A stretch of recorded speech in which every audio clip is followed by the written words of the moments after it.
this is as real as it gets. Hey, this is Marcia Prince, IFBB Bikini Pro and Guest Berry Nutrition spokesmodel, and you are listening to the UCW radio show, In Your Face.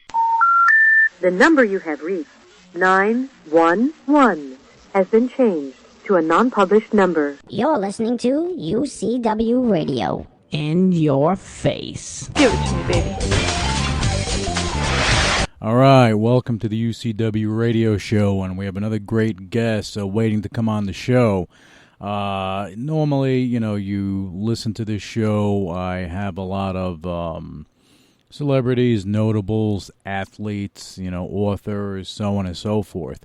I have truly inspirational stories, and that's something that never really changes. Okay, our next guest that's going to be coming on, he's not a celebrity. He's not a notable as far as being known out there for anything in entertainment or sports. Basically, the story of this journey, it is inspirational because it has to do with his daughter.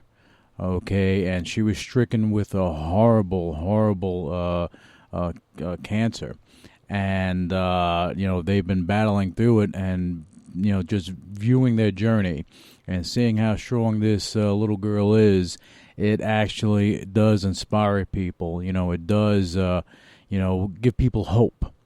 And that's why I wanted to bring them on the show, at least bring Chris Riddle on the show to tell us a story of his daughter, Vanessa Riddle. She's, been through a lot of tough times from the time she's 8 years old. But as opposed to me going into it, let's bring Chris Riddle on the show and let's hear it straight from him. And I look for all our listeners to show support, find out more about Vanessa Riddle's story and show some support, speak to people, whatever you need to do, spread the word. But without further ado, let's bring on Chris Riddle. All right, Chris, welcome to the UCW radio show. How are you? I'm fine, thank you. I'm fine, Lou. I'm good. Yeah, I know the time discrepancy. You're in Scotland right now, and I appreciate you taking time to come on the show. Yeah, no, it's great to be on the show. It's fantastic to go global, as they say. It's fantastic. Yeah, well, look, I know the story of your daughter Vanessa Riddle. She's been going through a pretty tough time for the past, I think, 3 or 4 years. And I want our listeners to really understand what she's been going through. But more on top of that, I want them to understand what you and your wife, Connie, have been doing. You've been doing some amazing things, and you're talking about ordinary people doing extraordinary things. So maybe we can start by talking about your daughter Vanessa Riddle. She was diagnosed with stage 4 neuroblastoma, which is very rare. Yes, that's correct, Lou. She was. That was in 2009. She was diagnosed. It's a very rare childhood cancer, which affects probably around 100 kids in the UK each year, and I believe it's about 650 kids in the US each year. So it's a small number. It happened. It was obviously quite devastating when we heard about it, or when we were told about it. However, they talk about frontline treatment. And frontline treatment is basically the initial treatment of the disease. Mm-hmm. They've kind of got that down to a fine art. They kind of know what they're doing there. The American treatment is very similar to the treatment here in the UK, and the frontline treatment. Slightly different drugs, but very similar. So she went through that in 2009 for around about 18 months.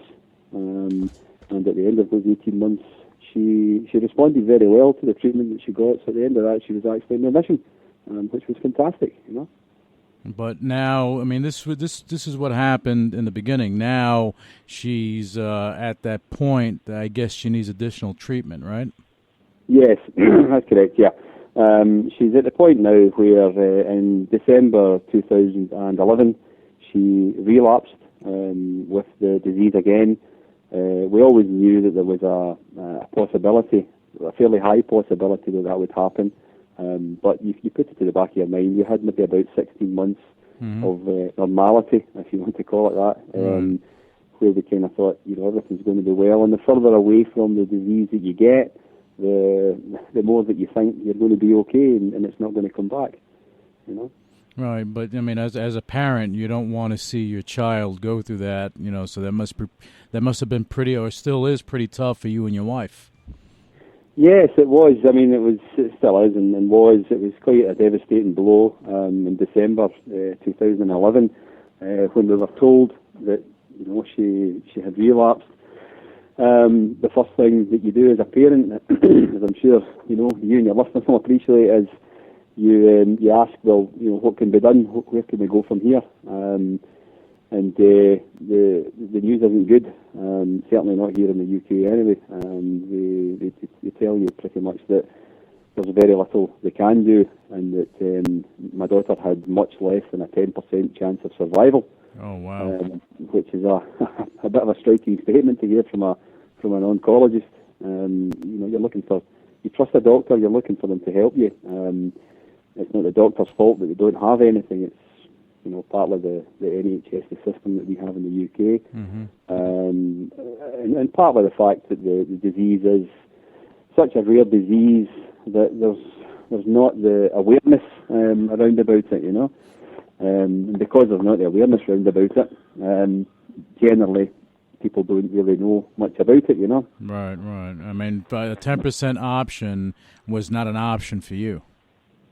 No, certainly not. Right. We, my wife and I, Corey, we sat and thought about it for a while. We came home and, we decided to take the option of there is treatment they can offer here, and to be fair, they can offer it in America as well. But they call it it's palliative care basically. So they give this treatment in the hope that they can just minimise the pain, if you like, of the child. But they don't see it as anything more than that, because they don't have anything beyond that to offer. Okay. So we decided to look elsewhere. The States was one of the options, and Germany seemed to be the other option. So we decided to take the offer of treatment in the UK, the palliative care, which is the treatment that they offer. We took that, and with a view to hopefully trying to get the disease under control and then take her abroad for further treatment. So, I mean, during that time, and again, I may have the chronology off a little bit, but was your daughter going through the chemo, the high-dose chemo, and was she going through a lot of surgeries and everything during that time frame? That was the initial treatment. That was the initial treatment, okay. Yeah, the initial 18 months she goes through, she did go through chemotherapy again in the relapse setting, but in the initial treatment she went through chemotherapy, and then she went through quite a lot of 2 7-hour operations, radiotherapy, a lot of, she's had a lot of treatment, a lot of drugs, throughout her kind of short life, I mean, and right now your daughter's only 11 years old. Yeah, she's 12, Lou, but you're right, she's young. I have to say that she's definitely a little character. There's no doubt about that. Her, the treatment and the kind of the things that have happened to her in her short life has certainly made her a bit of a warrior. She's definitely a strong individual, Oh, well, she's definitely a warrior, and just so our listeners know, Vanessa Riddle, she's on Twitter, so now and again I check up on her and send her out tweets, because the reality is that your daughter is a warrior, because to go through all of this at a young age and still have a smile on your face, that's the strength that only comes from you and your wife, Connie. Okay, that's something that's inherent inside of her, So basically now, you went through the initial, or actually you took that option in the UK, and how long did that hold it back? Well, the idea with that treatment is we started it in December. The idea we're supposed to start in January, and she relapsed on December the 11th of 2011. So the doctor had said, we'll let her go through Christmas and New Year, and then we'll start the treatment in January. However, 2 weeks in, probably around about the 26th of December, I think it was, in fact, there was a large lump starting to appear on her neck, which was a lymph node beginning to grow. Oh my God! And it was starting to get quite big, quite hard. It's a very aggressive form of cancer, and it comes very, very quickly, within weeks. So we took her into the hospital and agreed. They said, no, we need to start instantly. So pretty much she had to get a central line, which is a method of administering drugs. Okay. She had to get that put in basically within a day or two. Just in the 1st of January, she began her chemotherapy. So that was a nice New Year's present for us. However, she got that, and then since then she's been through another 6 rounds of chemotherapy, and she went through a treatment called MIBG therapy, which is a highly radioactive therapy, which they try to keep it at bay. So all in that takes about 6 months, and the plan is that it's either to hold the disease at bay, or at best hold the disease at bay, or at worst slow its progress. In Vanessa, as she has done from the beginning, she managed to fight through, and she actually cleared 99%. She actually cleared the disease using this treatment. Wow! Which was great. Now we know that if we didn't go elsewhere, it would just come back. So that's, we can't leave it at that. But it was great that she got to that position, because it gave us more options. Right. In looking at further treatments. And right now, you're one of the things that you and your wife have done. And again, you can correct me if I'm wrong, but I believe that you were seeking the options in Germany. Yes, we had looked at the US for treatment options. We've been speaking to a very well respected doctor who resides in Philadelphia. The Children's Hospital in Philadelphia is one of the kind of main treatment places for neuroblastoma. We've been speaking to him, and through some colleagues that we know in the UK, we were also told to speak to Professor Peter Lang in Germany, at the Kinderklinik in Tübingen, which is in southern Germany, which we did. And we felt that, upon speaking to him, we felt that this treatment was very suitable for the stage Vanessa had got to in her treatment here in the UK. Right. So we went to visit him, and we got a good feeling when we spoke to him. There is ultimately no cure at the moment for this disease, but there are options where there are better percentages, and the percentages that he was looking at were far greater than, certainly, much less than 10% in the UK. So we're potentially looking at 50-60%.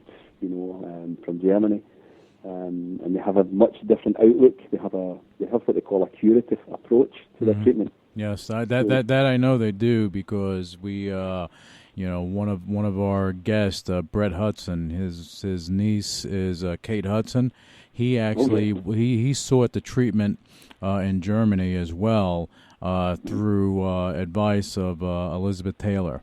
Okay, and also Farrah Fawcett, when she was going through this, she also sought the alternative in Germany. But I know with Brett Hudson that the cancer did subside. So that because I guess in Germany they're more open to trying new things. Because you need to, especially with what your daughter is with her particular disease, you need to try something new, because there's really nothing out there to try. No, that's exactly it. With neuroblastoma, certainly in the UK, when it comes to the relapse setting, they don't they don't push the boundaries. We're very safe in our approach. which is good. You want to be safe when you're administering these potentially lethal drugs to children. However, if you don't push the boundaries somewhat, you don't actually achieve a great deal. Whereas in Germany, they're very open to the idea of, well, this didn't work, so why don't we try this and do something different? And that's we don't have options. We don't have the luxury of sitting back saying we'll just leave it and we'll try something later on. We have to try things and we have to try it now. Right. So that's what we're doing. Well, I think, again, as I said, I think that your decision to look at Germany was definitely a good one, because I think in the U.S. and the U.K., we have great doctors, no doubt about it, but with regulations and if there's no profit in it, and I say that because it's true. If there's no profit in treating the disease, then what's the purpose in rushing it and trying to get everything done? And that this is the world we live in. But I know in Germany, they're a little more flexible and, again, open-minded to trying these new things and helping to, at least give you every option possible before calling it a day. But in your case, you're nowhere near even coming to that point.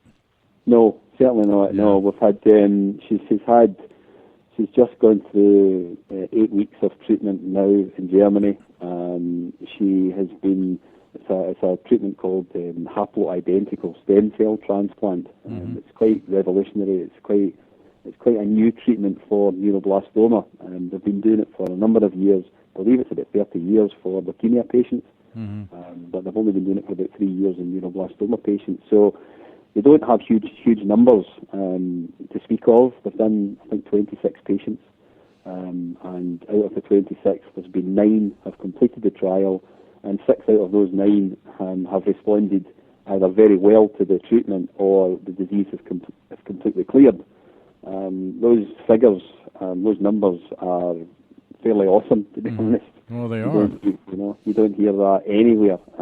So it's early days. We understand that, but they are open, as you said, rightly said, that they're definitely open to looking at additions to this treatment. And if it doesn't work, they've already told us that there's other options that they can look at. There's other drugs that they can administer to see if it will work. And you just don't get that in the UK, certainly.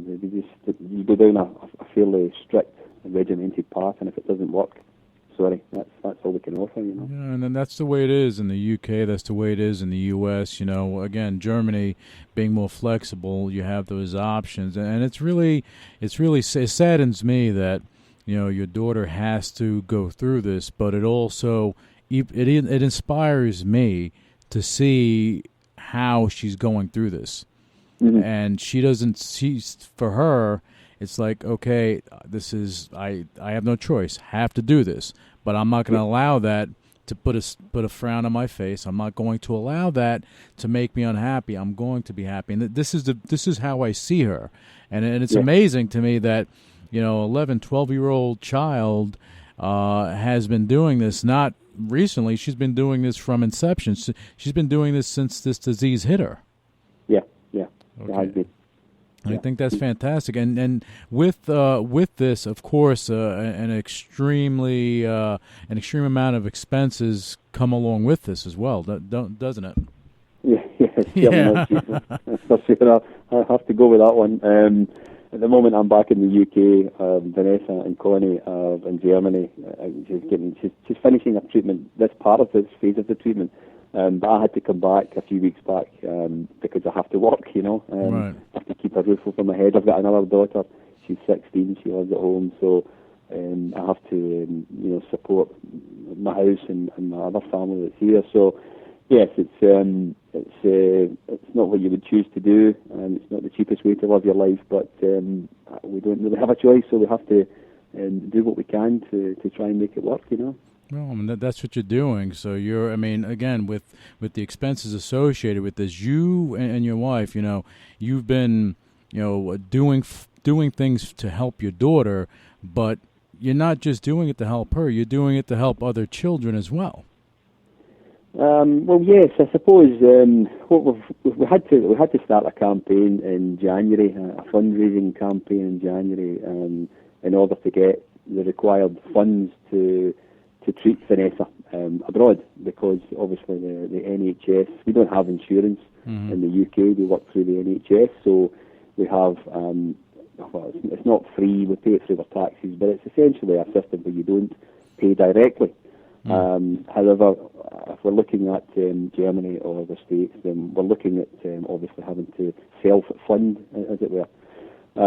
So we had to start a campaign in January to potentially raise £500,000 to get access to the treatment that we needed. We realised that, sometimes even to just speak to a doctor, not so much the actual doctor themselves, because they're willing to speak to you, but the international departments, which, the fiscal side of things, they won't allow you to go any further unless you have money to show, which is obviously it's a commercial world, isn't it? Yeah. So we raised £500,000 in 49 days, which was astonishing. I was astonished that we managed to raise that amount of money, and we've continued, because ultimately we don't know how much the treatment is going to cost, and we'd like to keep the money rolling in so that other children, if the money's not used for Vanessa, which we hope it's not, there's more money to rolling in to cover other kids who may need treatment in the future. Right. That type of thing. So it's been quite a hectic 6 to 9 months really we've now raised, I think it's £904,000. But that's amazing, Chris. That's really amazing that you guys were able to do that, and you're still doing it. And the reality is, and I hope that your daughter doesn't need, any more of the funds to, help her with the treatment after she goes through this. And, then you'll be able to help the other kids. And, are you looking to build or develop a foundation of some sort? Well, not right at this moment.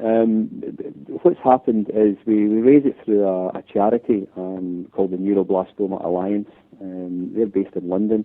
Okay. The way it operates is we can't personally raise the money and bring the money in.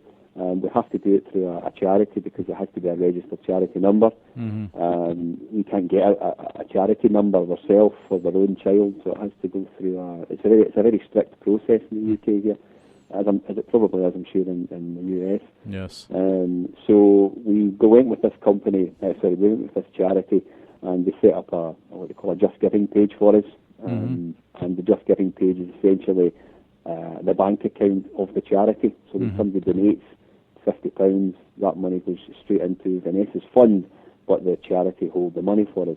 Okay. So essentially the money's there for Vanessa, it's ring-fenced for Vanessa, but I personally can't access it unless it's for treatment which is associated with Vanessa. Oh, well, that's understandable, but this particular charity, if the funds are raised, they, once your daughter is done, and I hope that she is, then they can actually do something to help other children, and that's what it's about.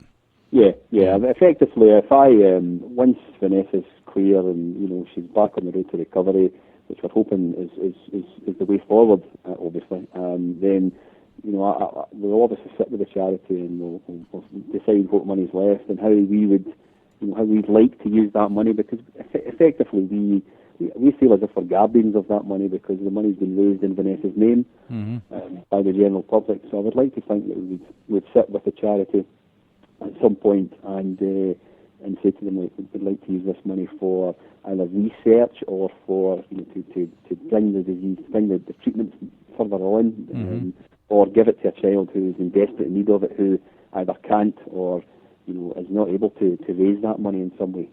Right. No, that's definitely noble of you to think that way. And the thing is too, and you made, and I'm gonna kind of roll back a little bit, because you made mention that the money that's being raised can only be used for her treatment. So if there are any ancillary costs involved with her, the charity or those funds raised can't be used for it, like traveling to Germany or getting back home. Yeah, that's effectively right. At the moment, the flight costs and any kind of associated costs there, I pay myself at the moment. It's difficult. The charity is regulated by certain guidelines, and that's what the money's been raised for.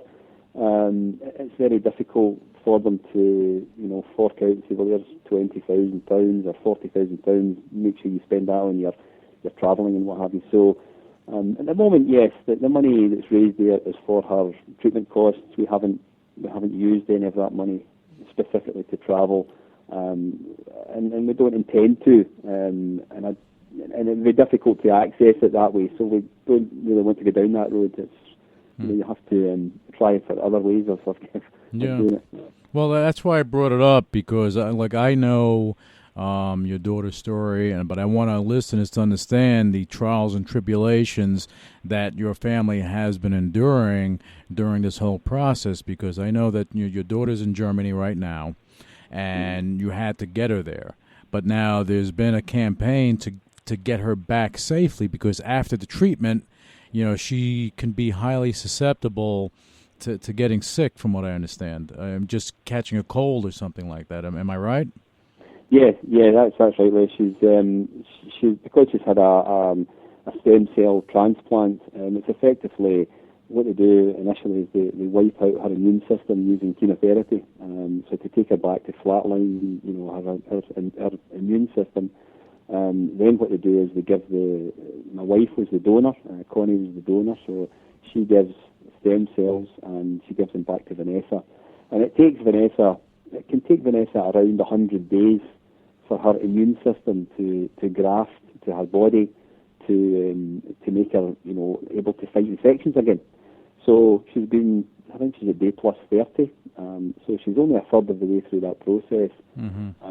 So anything, if she's sitting, in a crowd of people, then there's a very high risk that she will catch something, and if she does catch it, then it is potentially lethal. It's life-threatening, so we'll have to be very, very careful about where we take her and who we sit her next to. Nobody, preferably, is the way forward, Right. Now, she's going to be in Germany for the duration of the 100 days, or is she coming back before then?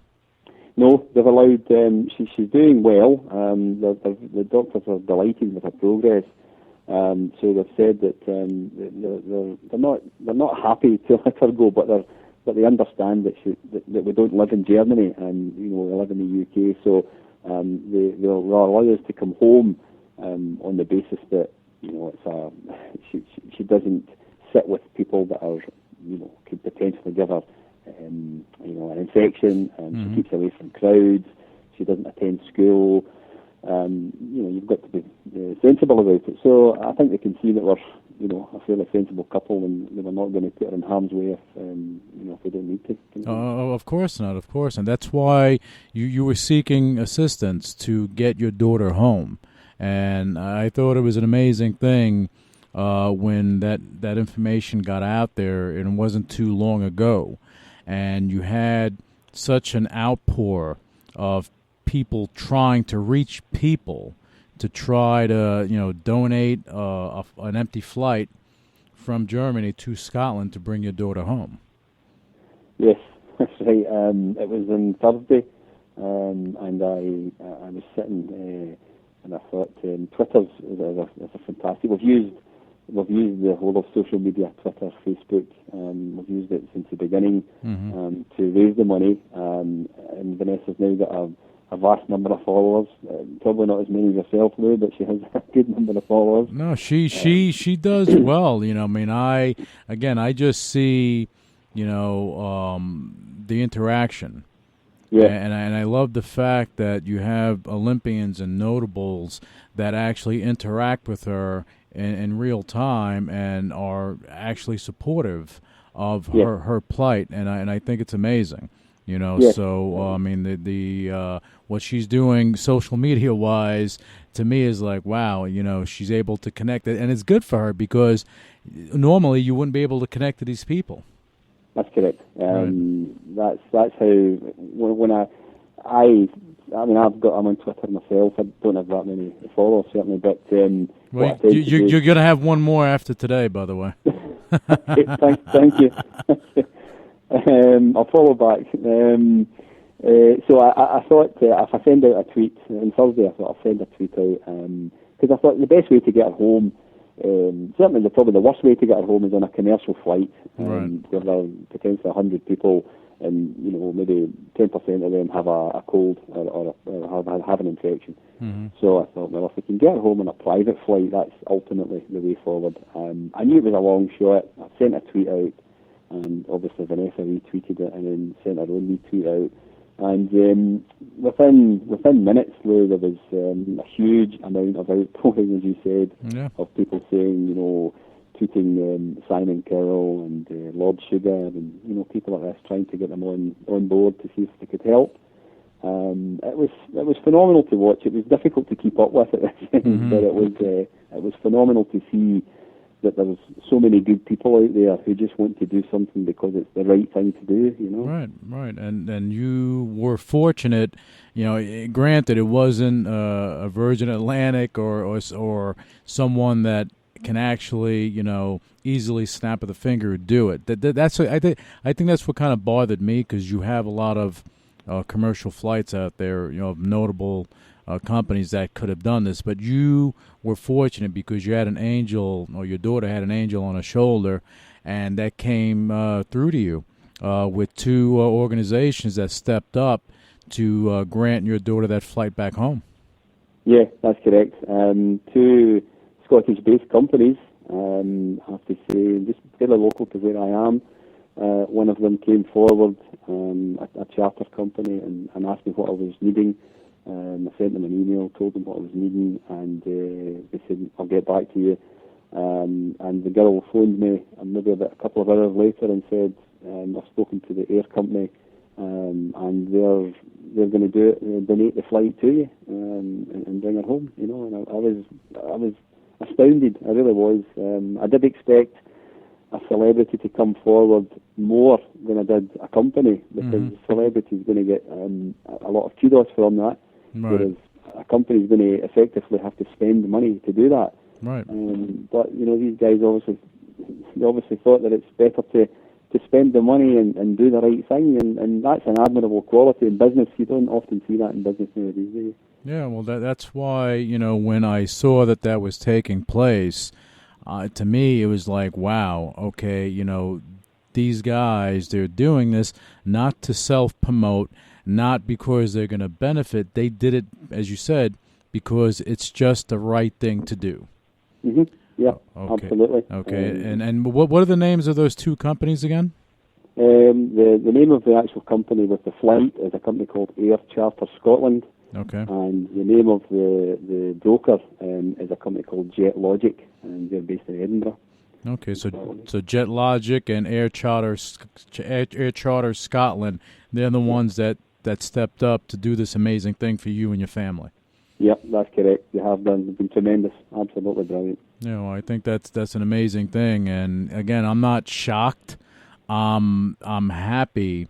And I kind of knew that someone was going to step up to do this, but it's your perseverance, you and your wife and your daughter persevering, fighting, and not giving up, and that quality, you can't just snap your fingers and be that way. That's something that's inside of you, my friend. And again, and I see that with your daughter, and I think it's great. Now, right now, she's in Germany. When is she going to be coming home? She's coming home Thursday nightly. Okay. Flight back from Stuttgart Airport in Germany to Prestwick Airport, which is literally 10 minutes from our front door. So she's literally coming to the front door. Okay. So she's just from the airport there to you, and she'll be safe and sound, and she'll be recovering and past that 100-day mark, and she's going to be stronger, faster. She's going to be like the bionic kid. Well.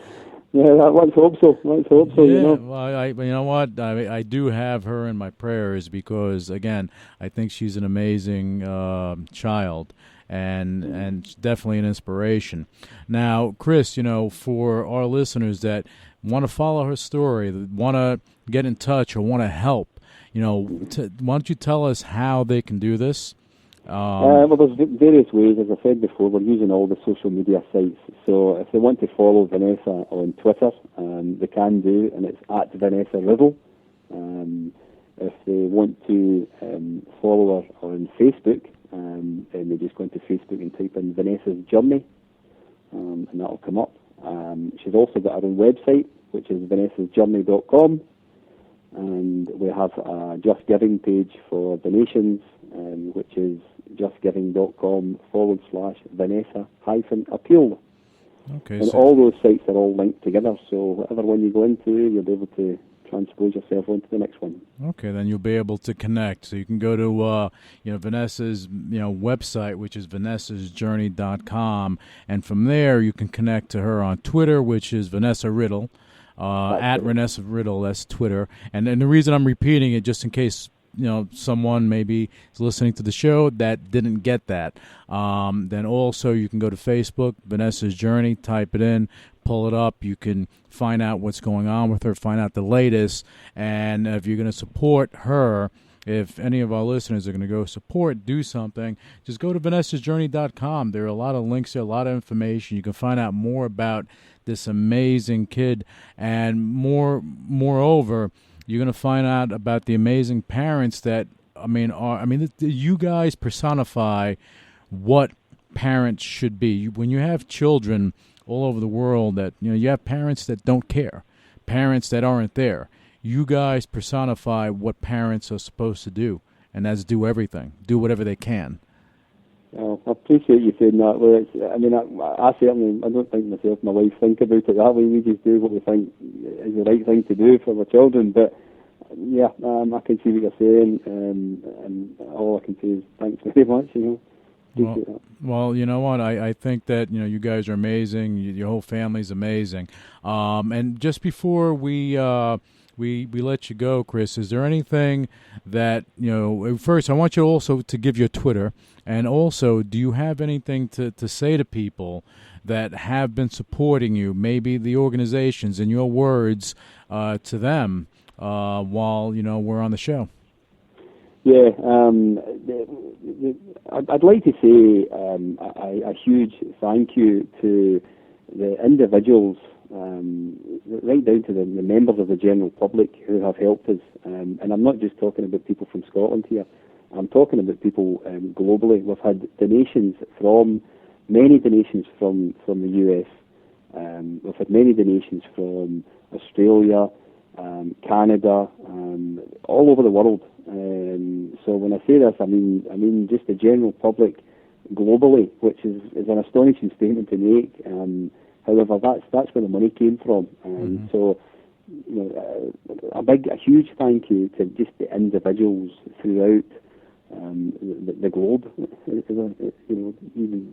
which is phenomenal. It's absolutely tremendous, and it's certainly changed my outlook and changed the way I think about the world. And I now know what is important, and I think a lot of other people know what's important rather than just cash flow and business and things. No, and that's what it is, because family is important, and having that resurgence and belief in humanity and how people can be is a blessing, and that's what's happened to you and your family. And I hope that your story inspires others to do.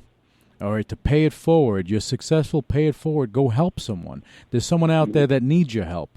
Okay, if you can just do anything to help another person, or like in your case with your daughter, I think that they should do it. And if this story does anything, I hope that it inspires people to step up and do something, for the greater good of someone else or for humanity as a whole. So Chris, what's your Twitter handle? At Chris Riddle 17.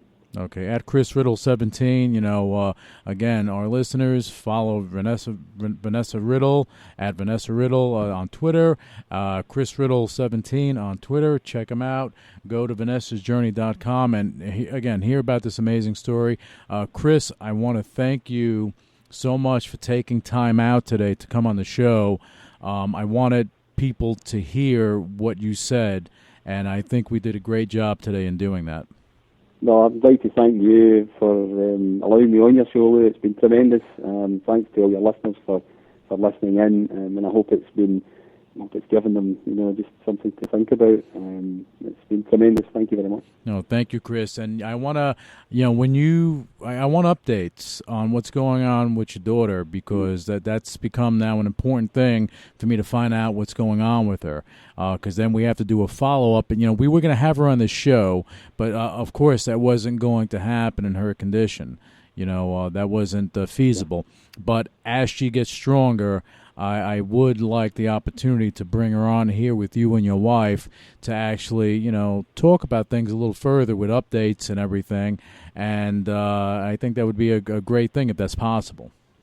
Yeah, I'm sure it's possible. I'm sure it is. As we move forward and things begin to calm down, and hopefully things will get a bit easier, then yeah, absolutely. I think it's something that we probably should talk about as well. So. Okay, excellent. Chris, thank you so much, my friend, and best of luck, and my prayers are with you and your family, and I'm sure that, with the way she is, the way you guys are, this cancer thing is not, that doesn't have a chance with you guys in her corner, no doubt about it. Yeah, well, thanks very much, I appreciate it. You got it. Thank you, Chris. Have a good evening.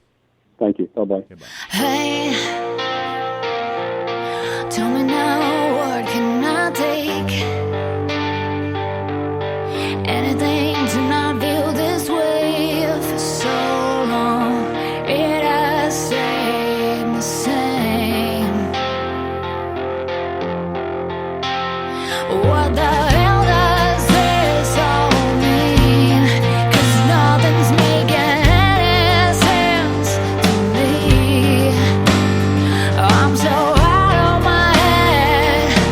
out of my head, she said. It's alright, tell me I'll be fine. Get me through the night tonight, and make it out of here alive.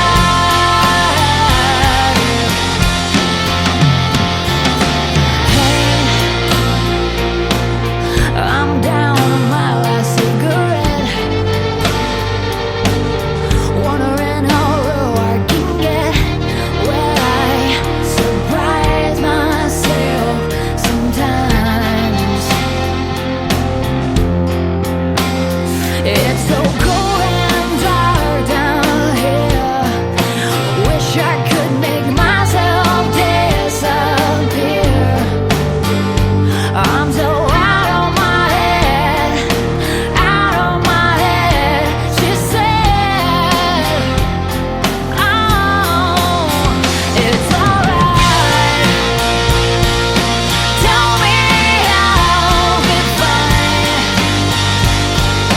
Get me through the night tonight, and make it out of here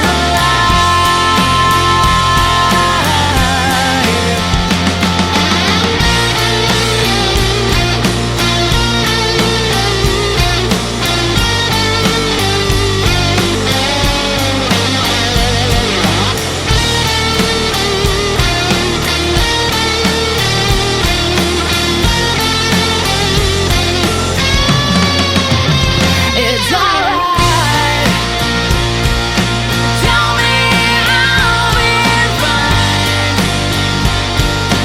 Get me through the night tonight, and make it out here alive.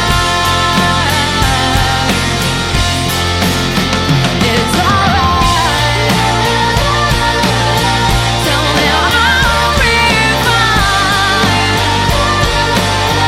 Get me through the night tonight, and make it out of here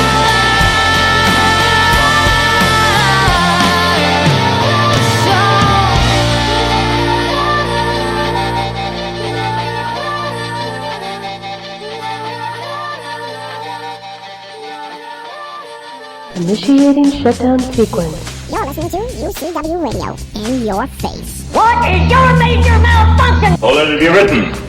So let it be done. Ladies and gentlemen, my mother thanks you, my father thanks you, my sister thanks you, and I thank you.